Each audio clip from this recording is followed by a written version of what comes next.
जय हिंद दोस्तों। आज मैं अपने इस YouTube चैनल पर आप सभी का स्वागत करता हूं। काफ़ी दिनों से मैंने वीडियो नहीं बनाया था, लेकिन आज पुनः मैं आपके समक्ष उपस्थित हूं। आज जो मैं चर्चा करने जा रहा हूं उसका विषय वस्तु है हिंदी व्याकरण से संबंधित महत्वपूर्ण टॉपिक जो बहुत सारे परीक्षाओं में पूछे जाते हैं। आप देख सकते हैं बोर्ड पर संधि व्यवस्था। संधि व्यवस्था यह बहुत ही सुंदर टॉपिक है और इससे बहुत सारे क्वेश्चंस कंपटीशन के एग्ज़ाम हो या फिर बोर्ड्स का एग्ज़ाम हो पूछे जाते हैं। तो सबसे पहले हम लोग जानते हैं संधि क्या है। संधि किसे कहते हैं? संधि और संधि विच्छेद क्या एक ही शब्द होता है या अलग अलग है? तो गौर कीजिए माय डियर फ्रेंड्स कि ध्वनियों के पास पास आ जाने से उनके मिलने पर, ध्वनियों के पास पास आ जाने से उनके मिलने पर जो परिवर्तन या विकार उत्पन्न होता है उसे संधि कहते हैं। ध्वनियों के पास पास आ जाने से, ध्वनि यानी कि हमारी जो आवाज़ होती है, जो अक्षर होते हैं, अगर एक जगह पर अक्षर अगर मिल जाते हैं तो उसके मिलने से कुछ न कुछ परिवर्तन होता है और उसके मिलने से जो परिवर्तन होता है उसी को हम लोग संधि कहते हैं। आप देख सकते हैं यहाँ पर, जैसे उदाहरण के लिए आप गौर करें कि सरन जोड़ आगत, सरन जोड़ आगत।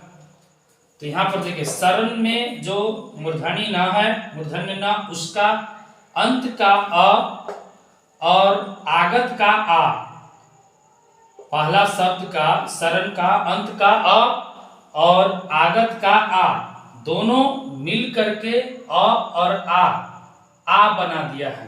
आ बन गया, देख सकते हैं आप, सरन जोड़ आगत तो आ बन गया। तो शरणागत क्या हो गए? शरणागत यानी अ और आ मिला तो आ बना दिया, यानी कि दो अक्षर, दो ध्वनि मिल करके एक परिवर्तन कर दिए, इसी को संधि कहा जाता है। यथा जोड़ उचित, इसमें आप देखिए आ, यहाँ का आ है और ये हर्षौ, आ और हर्षौ मिले तो ओ बना दिया। यथा जोड़ उचित, यथोचित, यथा जोड़ उचित, यथोचित, आप देख सकते हैं यथा जोड़ उचित, यथोचित। सत जोड़ जन्म, इसका आधा त है, हलंत लगा हुआ है, आधा त, यहाँ पर स्वर नहीं है, और इसका ज, ये दोनों जब मिलेंगे तो यहाँ पर जस बना देते हैं, सत जोड़ जन, तो क्या बन जाता है? सज्जन।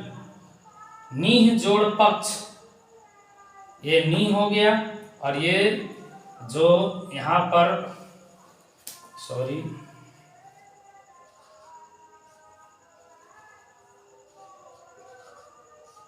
अब नी जोड़ पक्ष, ये जो विसर्ग है, ये विसर्ग और यहाँ का जो प अक्षर है, दोनों जब मिलेंगे तो यहाँ आप देख सकते हैं विसर्ग और प मिल रहे हैं तो दोनों मिल करके मूर्धन श, आधा मूर्धन श का निर्माण कर दिए। तो आपने गौर किया कि जब दो अक्षर यानी ध्वनि जब पास पास आते हैं तो उनके मिलने से जो परिवर्तन या विकार होता है उसे संधि कहा जाता है। अब आगे हम लोग बढ़ते हैं। संधि विच्छेद क्या है? तो संधि युक्त शब्दों को, संधि युक्त शब्दों को अलग अलग करने, संधि युक्त शब्द को अलग अलग करने की प्रक्रिया को संधि विच्छेद कहा जाता है। संधि युक्त शब्द यहां पर आप देखिए शरणागत, शरणागत जो है संधि युक्त शब्द है। यथोचित भी संधि युक्त शब्द है, सज्जन भी संधि युक्त शब्द है, निष्पक्ष भी संधि युक्त शब्द है। तो इसको जब हम अलग अलग लिखते हैं, शरणागत को शरण और आगत में अलग अलग कर देते हैं, तो इसे संधि विच्छेद कहा जाता है। आप देख सकते हैं यथोचित, यथोचित जो शब्द है इसमें भी आप देखिए यथा अलग, उचित अलग, क्या हो गया यथोचित। सज्जन में सत अलग, जन अलग, क्या हो गया सज्जन। और निष्पक्ष, निह अलग, पक्ष अलग, निष्पक्ष। तो इस तरह से आपको मैंने बतलाया कि ध्वनियों के पास पास आ जाने से उनके मिलने पर जो परिवर्तन या विकार होता है उसे संधि कहते हैं, और संधि युक्त शब्दों को अलग अलग करने की प्रक्रिया को संधि विच्छेद कहते हैं। यदि आपको समझ में यह नहीं आए तो कमेंट करके आप हमसे पुनः पूछ सकते हैं, इसके बारे में पुनः मैं वीडियो बना दूंगा। अब हम लोग गौर करते हैं कि आज संधि होते कितने प्रकार के हैं, संधि को कितने भागों में बांटा गया है, अब इस पर हम गौर करेंगे। तो माय डियर फ्रेंड्स, आपको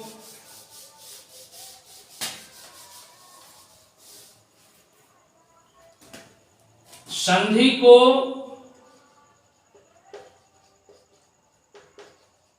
मुख्य रूप से 3 भागों में बांटा गया है। मुख्य रूप से 3 भागों में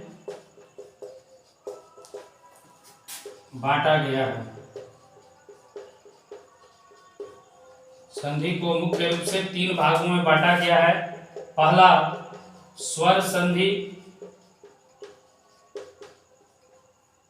दूसरा होता है व्यंजन संधि, और तीसरा होता है उसे कहते हैं विसर्ग संधि।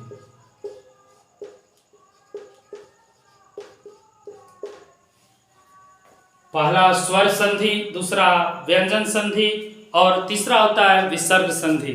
तो संधि 3 प्रकार के होते हैं, स्वर संधि, व्यंजन संधि और विसर्ग संधि। इसके लिए इन तीनों के बारे में मैं अगले वीडियो में आपको डिटेल रूप से जानकारी दूंगा। तब तक के लिए धन्यवाद। जय हिंद, जय भारत।